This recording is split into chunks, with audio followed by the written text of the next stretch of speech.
છો Vadodara 24 hours news. હવે જોઈએ અગત્યના સમાચાર। વડોદરા જિલ્લા મહેસૂલી કર્મચારીઓ જિલ્લા કલેક્ટર કચેરી ખાતે મહેસૂલ કર્મચારીઓ કાળી પટ્ટી ધારણ કરી વિરોધ કર્યો। ગુજરાત રાજ્ય મહેસૂલી મહામંડળના આદેશ અનુસાર વડોદરા જિલ્લા મહેસૂલ મંડળ દ્વારા આજે જિલ્લાની તમામ મહેસૂલી કચેરીઓમાં કાળી પટ્ટી ધારણ કરીને વિરોધ પ્રદર્શન।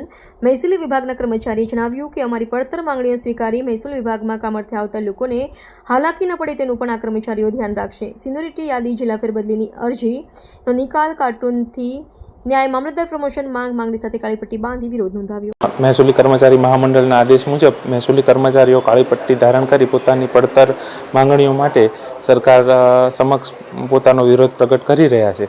આ અંગે ગત 9 તારીખના રોજ અમે માન્ય કલેક્ટર સાહેબ મારફતે તમામ જિલ્લામાં મહેસૂલી કર્મચારીઓ આવેદનપત્રો આપેલા હતા, પરંતુ હાલ 10 દિવસ થવા છતાં એ અંગે સકારાત્મક નિર્ણયો થયા ન હોય મહેસૂલી મહામંડળે દરેક જિલ્લા કક્ષાએ આજે કાળી પટ્ટી ધારણ કરી કર્મચારીઓ ફરજ બજાવે તેવો આદેશ કરેલો છે। આજે જે રીતના તમારી કઈ પડતર માંગણીઓ, ધારો કે આપણે મામલતદારના પ્રમોશન વિષય છે, પછી બીજા એવા કયા મુદ્દા છે?